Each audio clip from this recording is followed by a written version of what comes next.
Chiquillos, buenas noches, tardes en realidad, o tardes noche, como quieran ustedes mencionarlo, siendo las 8:05, ¿ya? Espero que estén Buenas muy noches, bien. profesor. Buenas noches. Evelyn apareció, buenas noches. Regina también. Oiga, profesor, ahora no voy a participar mucho de la clase porque voy manejando, pero lo voy a escuchar. Ya, no importa, pero no había visto su imagen, así que yo dije, está como, falta algo por ahí", y apareció Evelyn, así que buena onda. Eh, Marcia estuvo cansador, impactante, y hoy día a las 11 de la mañana viajé desde allá de Argentina a las 6:30 por ahí. Y no, fue una locura. Y estar en el estadio igual fue una locura. Así que estuvo bueno. Todo lo que yo fui a buscar, la experiencia se vivió, así que se logró. Lo único malo es que estoy lona ahora, estoy cansado, pero estoy aquí con ustedes cumpliendo el deber. Eso es bueno, ¿cierto? Y eso, vamos a sacar esto adelante, no se preocupen, ¿ya? Siendo ya prácticamente esta la penúltima clase online que tenemos, porque la otra semana tenemos una clase online y la otra es presencial, el 1 de agosto, ¿ya?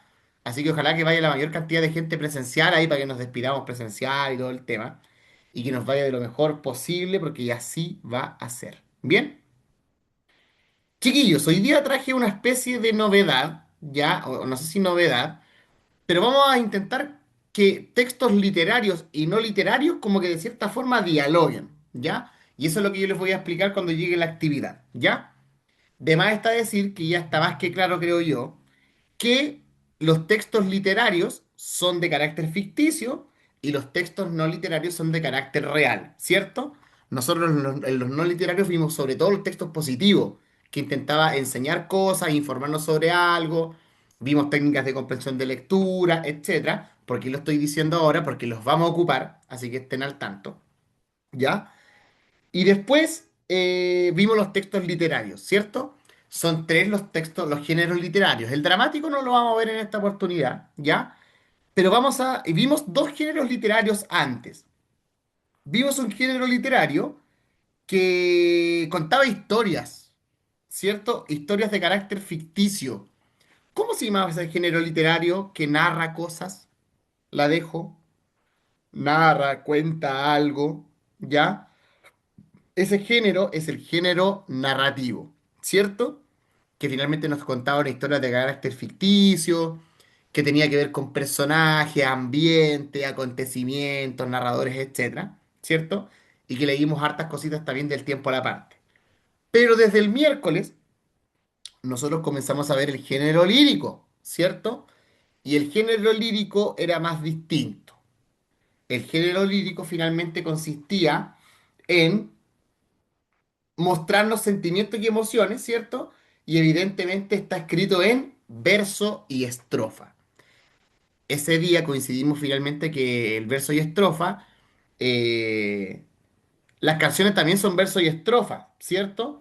Verso y estrofa, al igual que los poemas, las odas, los sonetos, entre otros varios más, ¿cierto? Y del género lírico nosotros vimos tres conceptos importantes. Vimos lo que era el hablante lírico, ¿cierto? El hablante lírico, que es finalmente esta voz que enuncia el sentimiento que está dentro del poema, ¿cierto? Tenemos el objeto lírico, que es de lo que habla el hablante, que vendría siendo como una especie de tema, ¿cierto? Y finalmente nosotros tenemos el motivo lírico,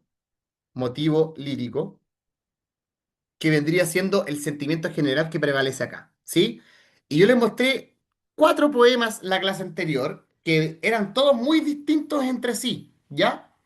Por ejemplo, el primer poema se llamaba Luciano, ¿cierto? Y este poema a nosotros nos contaba, o en el fondo era una especie de tío o tía, que él hablaba finalmente de una bolita de cristal, que vendría siendo el objeto. Pero no es que el objeto sea la bolita, sino que el objeto es Luciano, ¿cierto? Por algo el poema se llama Luciano, ¿ya?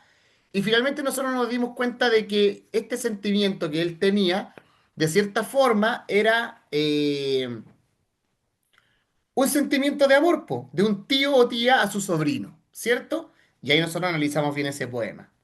Y después vimos como el gran poema que vimos ese día, que era triste igual, que era de una niña que decía que él pasó con otra, ella lo vio pasar, y estos ojos míseros no quisieron mirar, y él va cruzando el mar y bla, bla, bla, ¿cierto?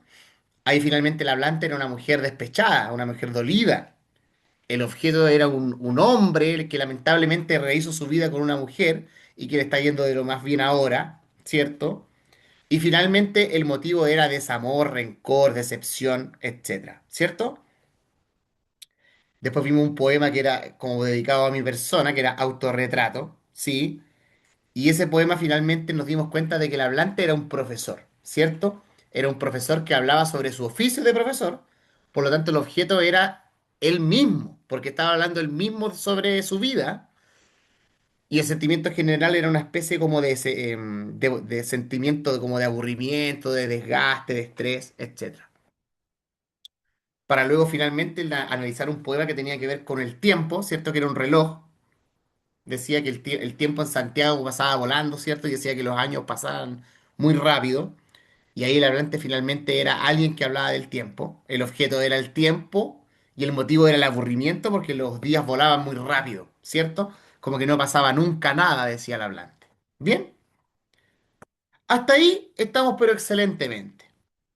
Vamos ahora al objetivo de la clase, porque hoy día vamos a hacer dos cosas como combinadas, así que atentos. Objetivo, analizar distintos textos literarios y no literarios para comparar diversas temáticas. Bien, chiquillos, ¿se acuerdan que yo les conté que el hablante era una persona inventada por el autor y que muchas veces el autor creaba hablantes para escribir de todas las cosas? Se los dije. Pero el autor puede colocar cosas de su vida en los poemas que escribe o en los cuentos que escribe. ¿Qué creen ustedes? Pregunto en el chat del micrófono. Puedo yo, por ejemplo, yo soy Rafael, poeta, y escribo, no sé, de muchas cosas, y de repente yo quiero escribir sobre el oficio de ser profesor. Se puede hacer, se puede hacer. Y finalmente de eso se va a tratar la clase de hoy día. En esta parte voy a proyectar los textos que vamos a leer hoy, que son hartas cositas. Hoy día vamos a sacarles el jugo, considerando en el fondo que ya se viene lo último. De hecho, la próxima semana vamos a hacer online, vamos a hacerlo así. Yo le voy a poner un texto a usted, usted me dice si es literario o no literario, de cuál tipo, respondemos preguntas. Después les coloco otro, y así sucesivamente. Vamos a hacer una especie de tanteo para ver cómo vamos, ¿cierto? Y acá voy a proyectar finalmente el texto que está aquí. Si yo veo acá, yo tengo un texto que es común y corriente, en párrafos, ¿cierto? Tiene un par de preguntitas varias. Y después yo acá abajo, tengo algo que es lo que vivimos ayer, el miércoles, ¿cierto? Y después preguntitas, y después tengo otro que está aquí, ¿cierto? Y tengo otras preguntitas acá abajo, entonces se ve como largo lo que estamos haciendo. Yo les prometo que vamos a hacer todo esto completo, así que tranquilidad. ¿Bien? Chiquillos, acá arriba yo tengo un texto común y corriente, ¿ya? ¿Se acuerdan cuando yo les enseñé lo de los momentos de la lectura? En el antes de la lectura, el durante la lectura, el después de la lectura. Pregunto en el chat en el micrófono. ¿En qué me fijaba yo en el antes de la lectura, antes de leer el texto? Todo lo que está fuera, me fijo yo. Ya hoy día no estamos tan participativos, así que lo voy a hacer yo. En el antes de la lectura, yo tengo cosas como, por ejemplo, el título, ¿cierto? El título siempre dice muchas cosas. La portada cuando estamos frente a un libro. Me fijo, por ejemplo, si lo que yo voy a leer es largo o es corto, ¿cierto? Me fijo si tiene alguna imagen también, si tiene algún recurso de énfasis, por ejemplo, si está en negrita, si hay algún destacamento, perdón, etcétera, ¿cierto? Y algunas veces yo me fijo también si hay alguna imagen respectiva. En este caso, si yo voy al texto acá, me doy cuenta de que el texto dice Gabriela Mistral, Vida y Legado, ese es el título. Es un texto que tiene 6 párrafos. No tiene imágenes, no tiene recursos de énfasis, pero yo les voy a colocar uno, así que atención, ¿ya? Finalmente, esto de lo que tenemos acá es una especie de biografía, si yo me pongo a pensar por encima, porque es una persona importante en Chile. Y después yo siempre hago la misma pregunta de cuántas veces yo me tengo que leer el texto en el durante la lectura. Y lo ideal es hacerlo, va a depender del contexto, ¿cierto? Si es una prueba, es tomarse la menor cantidad de tiempo posible, ¿ya? En este caso, eh, tenemos dos tipos de lectura. La primera, que es la general, para saber más o menos de qué se trata el texto, y después la lectura analítica, que es para analizar párrafos y finalmente responder preguntas. ¿Bien? Chiquillos, les voy a leer el texto a ustedes y después ustedes haciendo la lectura analítica van a responder las preguntas de alternativas. Así que atención. Dice el texto, Gabriela Mistral, vida y legado. Gabriela Mistral, cuyo verdadero nombre era Lucila de María del Perpetuo Socorro Godoy Alcayaga, nació el 7 de abril de 1889 en Vicuña, en la región de Coquimbo, Chile. Desde muy joven sintió una profunda pasión por la lectura y la escritura. También se dedicó a la docencia, profesión que desempeñó con gran compromiso en distintas localidades del país. Su trayectoria como profesora le permitió conocer de cerca la realidad de muchas niñas y niños que vivían en condiciones de pobreza y tenían escasas oportunidades para acceder a la educación. Estas experiencias despertaron en ella una profunda preocupación por la justicia social y por el derecho de todas las personas a aprender y desarrollarse. La poesía de Gabriela Mistral estuvo influenciada por diversas temáticas sociales y humanas. Entre ellas destacan la importancia de la educación, la protección de la infancia, el amor por la naturaleza, la maternidad, la solidaridad con las personas más vulnerables y el respeto por los pueblos y las culturas de América Latina. Estos temas aparecen con frecuencia en sus poemas y escritos. Además de escribir, Gabriela Mistral representó a Chile en distintos países como diplomática y colaboró con organismos internacionales relacionados con la educación y la cultura. Gracias a su trabajo, difundió la literatura chilena y promovió la importancia de la enseñanza como una herramienta para construir una sociedad más justa. En 1945 recibió el Premio Nobel de Literatura, convirtiéndose en la primera persona latinoamericana y la primera mujer de América Latina en obtener este importante reconocimiento. Su obra fue valorada por la belleza de su lenguaje, la profundidad de sus emociones y su compromiso con la dignidad de las personas. Gabriela Mistral falleció el 10 de enero de 1957 en Nueva York, Estados Unidos, pero su legado continúa vigente y actualmente es considerada una de las escrituras más importantes de la literatura en español y un símbolo de la educación, la sensibilidad y la defensa de los derechos de la infancia. Sus poemas siguen siendo los más leídos y estudiados por generaciones de estudiantes en Chile y en el mundo. Chiquillos, en esta parte que está aquí, esto se los voy a colocar en amarillo y en negrita porque nos va a servir para responder algunas cositas más adelante relacionado con los poemas que aparecían después. En esta oportunidad les voy a pasar las preguntas de alternativas, ¿ya? Que son cinco. Pero vamos a hacerlo de a poquito porque son como varias y tienen como harta letra. Vamos a ir colocando de a poco. Vamos a colocar primero esas dos que están aquí. Copiar.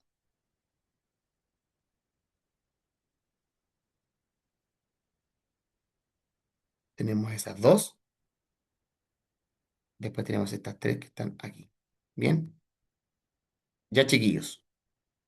Creo que ahora sí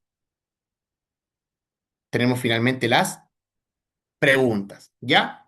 Respondan esas preguntas. Yo en esta parte voy a estar acá en la oscuridad del chat, del micrófono. Y cualquier duda o consulta, usted me pregunta nada más, no hay ningún problema.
Ya, chiquillos, vamos a retroalimentar esta biografía, una linda vida de la más grande de la cultura nacional, me atrevería a decir yo. Vamos a ver entonces, pues a ver qué respondimos. Va, las preguntas están aquí. Dice, ¿cuál de las siguientes temáticas sociales se menciona explícitamente como una influencia en la obra de Gabriela Mistral? Bueno, yo se las destaqué en amarillo, ahí arriba, ¿cierto? Su trayectoria como profesor le permitió conocer de cerca la realidad de muchas niñas y niños que vivían en condiciones de pobreza y tenían escasas oportunidades para acceder a la educación. Y dice más o menos acá la pregunta, ¿cuál de las siguientes temáticas sociales se menciona explícitamente como una influencia en la obra de Gabriela Mistral? La protección de la infancia y el acceso a la educación, la vida política en Chile durante el siglo XX, esa no es evidentemente. La importancia del comercio, nada que ver. Acá la correcta finalmente es la A, ¿cierto? No hay por dónde perderse. Y ahí yo la coloco en amarillito. Después dice, ¿por qué las experiencias de Gabriela Mistral como profesora influyeron en los temas de su poesía? A, porque decidió abandonar la docencia para dedicarse únicamente a escribir poemas. Eso no lo dice, ¿cierto? B, porque recibió el premio Nobel mientras trabajaba como profesora. C, porque observó las dificultades que enfrentaban muchos niños y niñas para acceder a la educación y desarrollarse. Y D, porque permitieron viajar por distintos países y conocer otras culturas. Acá la correcta es la alternativa C, ¿cierto? Porque finalmente, ¿qué más social que ser profesor, ¿cierto? Y ahí ella veía finalmente lo que enfrentaba a los niños, la juventud, las personas en general, en el fondo en sus vidas reales, ¿cierto? Después dice, ¿qué idea comunica principalmente el texto al señalar que Gabriela Mistral fue diplomática y colaboró con organismos internacionales? A, que prefirió vivir fuera de Chile durante... No, tampoco. Que dejó de escribir poesía para dedicarse exclusivamente a la política, dice. Tampoco lo dice tanto. Sé que su reconocimiento se debió únicamente a sus cargos públicos, tampoco. Y ahí nosotros llegamos acá abajo a la respuesta correcta, que dice que su trabajo se trascendió la escritura y contribuyó a difundir la educación y la cultura, ¿cierto? Después ella fue mucho más que escritora. Se convirtió en una especie de pensadora y de culturista importante. Después dice, ¿cuál de las siguientes opciones resume mejor la idea principal de la biografía? Gabriela Mistral fue una profesora chilena que escribió poemas sobre la naturaleza y la maternidad.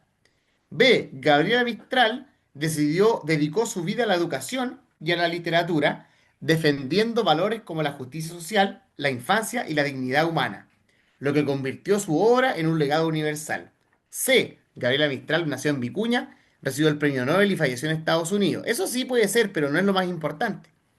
Y D. Gabriela Mistral fue una escritora que viajó por el mundo y obtuvo importantes reconocimientos. Acá la correcta es la alternativa B, ¿cierto? Que indica finalmente que Gabriela Mistral dedicó su vida a la educación y a la literatura, ¿cierto? Y que definió valores. Todo eso engloba finalmente la alternativa C. Y finalmente tenemos la última pregunta de este texto, para después pasar a lo otro, que es lo más interesante de esto. Dice, a partir de la información del texto, ¿qué característica personal de Gabriela Mistral contribuyó más a que su legado continúe vigente? A, su deseo de vivir y trabajar fuera de Chile, evidentemente no. Pese a que ella se fue para afuera, a Estados Unidos, fue por los éxitos que ella tuvo. No es que ella quisiera eso realmente, ¿ya? B, su preferencia por escribir únicamente experiencias personales. C, su compromiso con las personas y con la educación como herramienta para mejorar la sociedad. D, su interés por alcanzar fama internacional mediante la literatura. Acá la correcta finalmente, porque acá nos preguntan así a nosotros como un legado. Acá la correcta es que su compromiso con las personas y con la educación eh, era una herramienta finalmente para transformar la sociedad. Porque por mucho de que ella había sido poetisa y todo el tema, ella fue profesora antes que todo. De hecho, ella fue profesora muy joven, como a los 17 años, 16 años, cuando antes se podía hacer, desde antes. ¿Bien? Entonces, chiquillos, yo destaqué acá en amarillito esto de que la trayectoria como profesora le permitió conocer de cerca las realidades de muchas niñas y niños que vivían en condiciones de pobreza, ¿cierto? Y acá abajo yo tengo un poema que se llama Piececitos, que es uno de los grandes poemas de Gabriela Mistral, ¿ya? Vamos a leer el poema, vamos a ver si participamos hoy día. Hoy día están como un poquito calladitos, pero vamos a ver qué podemos hacer. ¿Bien? El poema dice más o menos así. Dice, piececitos de niño, azulosos de frío, ¿cómo los ven y no los cubren? Dios mío. Piececitos heridos por los guijarros todos, ultrajados de nieves y lodos. El hombre ciego ignora que donde pasan una luz de luz viva dejan. Que allí donde pones la plantita sangrante, el nardo nace más fragrante. Ser, puesto que marchan por los caminos rectos, heroicos como son perfectos, piececitos de niño, dos joyitas sufrientes, como pasan sin verlos las gentes. Y pregunto acá en el chat, en el micrófono, ¿qué simbolizan los piececitos de niño en relación al poema de Gabriela Mistral? ¿Qué creen ustedes? A los niños desamparados. A los niños desamparados, ¿cierto? Porque dice que son piececitos de niño azulosos de frío, ¿cierto? Y qué más triste que un niño descalzo en la calle, ¿cierto? Antes en Chile eso pasaba mucho más, pero sigue pasando aunque ustedes no lo crean. Por ejemplo, yo trabajo en un liceo público y uno ve realidades bien fuertes, ¿cierto? Entonces, lo que ella es, Gabriela Mistral, pensadora, profesora, se refleja un poquito en este poema, la dejo ahí finalmente. ¿Ya? Chiquillos, les voy a dejar ese poema y vamos a resolver estas preguntas de alternativas que están acá, que son tres, me parece. ¿Ya? Una vez lo tengamos, lo vamos a retroalimentar nuevamente. Hoy día les comieron la lengua a los ratones. Tranquilidad. Es viernes y estamos todos cansados. Yo estoy muriéndome, prácticamente. Pero aquí estamos con ustedes. ¿Bien? Van a leer esas tres preguntitas. Son las 8:38. A las 8:45 vamos a revisar las preguntitas en relación al poema.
Ya, chiquillos, igual veo en el chat que están respondiendo, así que igual estamos como bien, ¿ya? Pese a todo.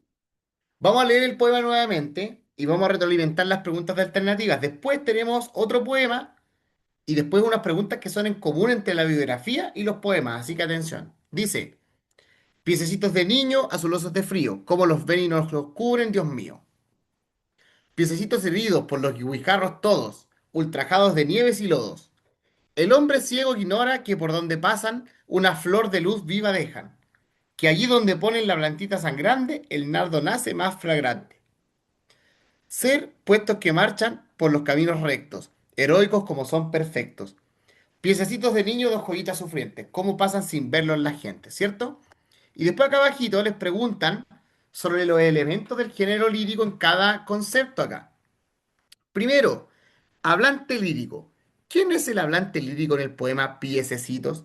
Recuerden que el hablante lírico es una especie de voz ficticia que crea el autor, pese a que acá hay muchas cositas reales que piensa Gabriela Mistral. Este poema es de harta crítica social. No siempre los poemas son de amor, desamor, etcétera. Hay cositas más profundas también. Y dice, ¿quién es el hablante lírico en el poema Piececitos? Un niño que relata el sufrimiento de sus propios pies. No porque están hablando de él, ¿cierto? La C dice una madre que acompaña a su hijo en el camino. No, porque finalmente no hay ningún indicio de que sea una madre la que está hablando allí, ¿cierto? Un narrador que describe objetivamente la pobreza infantil. Acá la correcta es la alternativa, evidentemente la B, ¿cierto? Es una voz poética que observa con sensibilidad la realidad de los niños y expresa su preocupación por ellos, ¿cierto? Después dice, objeto lírico. ¿Cuál es el objeto lírico dentro del poema? Finalmente, el poema se llama Piececitos de niño. El objeto siempre es el tema del poema. Esta voz ficticia está hablando sobre algo, ¿cierto? ¿Y qué es ese algo? Hay que verlo en las preguntas ahora de alternativas. Dice, ¿cuál es el objeto lírico del poema? A. Los caminos cubiertos de nieve y barro. B. Las personas que ignoran el sufrimiento ajeno. C. Los piececitos de los niños pobres y el sufrimiento que representan. Y D. Las flores que nacen al paso de los niños. Evidentemente, esta pregunta, la respuesta correcta es la alternativa C. Por algo, el poema se llama Piececitos de niño. No se llama Caminos cubiertos de nieve y barro, ni flores que nacen. Nada que ver una cosa con la otra, ¿cierto? Y finalmente, tres, motivo lírico. ¿Cuál es el motivo lírico predominante dentro del poema? Recuerden que el motivo lírico, chiquillos, es un sentimiento general. Y acá dice, ¿cuál es el motivo lírico predominante del poema? La admiración por la belleza de la naturaleza. Este poema no tiene nada que ver con la naturaleza. B, la nostalgia por la infancia perdida. Puede ser un distractor, lo vamos a dejar ahí. C, la esperanza de que todos los niños lleguen adultos, no habla de esperanza, de hecho el poema es una queja, evidentemente. Y D, el dolor y la compasión frente al sufrimiento y al abandono de la infancia. Acá la correcta es la D. Acá se habla en el fondo del abandono de la infancia, simbolizado finalmente en estos piececitos de niño. ¿Bien? Y chiquillos, creo que al final no vamos a alcanzar a hacer las últimas preguntas, pero quiero que respondan, lean este poema que está acá, que se llama Los que no danzan, ¿ya? Y con esto vamos a ir cerrando y vamos a retroalimentar. Este otro poema también, poema de Gabriela Mistral, que tiene que ver con la inclusión de las personas. Dice, una niña que es inválida dijo, ¿cómo danzo yo? Le dijimos que pusiera a danzar su corazón. Luego dijo la quebrada, ¿cómo cantaría yo? Le dijimos que pusiera a cantar su corazón. Dijo el pobre cardo muerto, ¿cómo danzaría yo? Le dijimos, pon al viento a volar tu corazón. Dijo Dios desde la altura, ¿cómo bajo del azul? Le dijimos que bajara a danzarnos en la luz. Y después dice, todo el valle está danzando en un coro bajo el sol. A quien falte se le devuelve de ceniza el corazón. ¿Ya? Y de este poema que es muy lindo de Gabriela Mistral, que es Los que no danzan, en unos 4 minutitos van a responder las preguntas de alternativas. ¿Ya? Y cuando las terminen, vamos a retroalimentar y con eso vamos a cerrar por hoy día. Esta es nuestra penúltima clase online, así que tómense todo esto con nostalgia y todas esas cosas varias más. ¿Bien? Ahí les dejo el proyectado el poemita, ¿cierto? Y una vez lean el poema, vayan respondiendo las preguntas de alternativas, ¿bien?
Ya, chiquillos, la última tandita, vamos a retroalimentar este poema que es muy lindo de Gabriela Mistral, que en el fondo es sobre la inclusión a modo general. Y dice, ¿qué sentimiento transmite principalmente el hablante lírico en el poema? Si este sentimiento es el motivo, ¿cierto? Y finalmente, la correcta acá es la esperanza y confianza en la fuerza interior de las personas, ¿cierto? Por algo habla del corazón este poema. El corazón simboliza muchas cosas acá. Y dice, en el verso le dijimos que pusiera a danzar su corazón. El corazón simboliza principalmente el órgano del cuerpo que permite vivir. Bueno, esto no es una clase de biología o un texto expositivo sobre cómo funciona el corazón. Por lo tanto, esa no es. B, la inteligencia y el conocimiento puede ser. La fuerza interior, la voluntad y la capacidad de superar las dificultades. Y D, el amor romántico entre dos personas. Acá la correcta es la C, ¿cierto? Finalmente, la fuerza interior, ¿cierto? Está simbolizada en el corazón. Es como cuando uno le dice a alguien, pone el corazón en lo que uno hace, ¿cierto? Eso quiere decir finalmente la voluntad, la capacidad de superar la dificultad, y así las cosas van a salir mucho mejor. Y finalmente, ¿cuál es el mensaje principal del poema Los que no danzan? ¿Solo pueden bailar quienes físicamente son felices? Si fuese esa la correcta, chuta, Gabriela Mistral estaría funada prácticamente en esta oportunidad. B, la naturaleza tiene más valor que las personas. C, todas las personas y los seres pueden participar de la vida y la alegría cuando ponen su corazón en lo que hacen. Y D, es necesario obedecer siempre las órdenes de los demás. La Acá C, profe. evidentemente la correcta es la alternativa C, ¿cierto? Que dice, todas las personas y los seres pueden participar de la vida y la alegría cuando ponen su corazón en lo que hacen. ¿Bien? Chiquillos, hoy día costó un poquito la participación. Yo sé que a veces cuesta. Si al final es bien, estamos todos cansados, ¿ya? Sé que se están guardando para la última clase de la próxima semana. Y recuerden que finalmente la última clase que va a ser presencial va a ser el día sábado, el sábado 1 de agosto, ¿ya? Y con eso estaríamos. Uy, qué loco cómo pasa el tiempo, vuela. Pero bueno, el tiempo también vuela cuando uno se divierte también. Soy pensador de eso. Así que nos despedimos. Cuídense y nos vemos la próxima semana. Bien, chao, que estén bien. Buenas noches, profesor, que esté bien. Buenas noches, soy Dilia, cuídense. Chao, chao.